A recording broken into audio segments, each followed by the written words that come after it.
Yo, what up guys? Good morning sa ating lahat. Good Friday tayo, Good Friday. Bali, merong unit tayo dito, RS200. Maaga si sir nakapunta.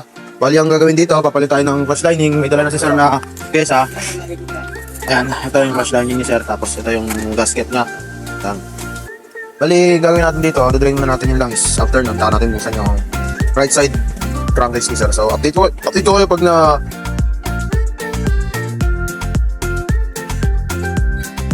guys, kita nyo, ang itim ng langis ni sir. Siguro hindi proper interval ng pag-change oil ni sir, kaya ganito ka-itim. Ayun, tanggalin natin yung filter. Okay, para oil. Yan guys, ayun o, nabaklasan natin. Kita nyo yung board ng ano ni sir ng makina. Ang itim. Kasi yung lining ni sir. Yan, ang itim guys. So guys, ayun na guys, napalitan na natin. Ganyan yan. Ito yung plato niya. Sheesh, sunog na sunog. Pudpud na pudpud. Yan. And guys, tinadya-change na natin yung pinalitan natin ng clutch lining para ma-ano natin, ma-testing natin.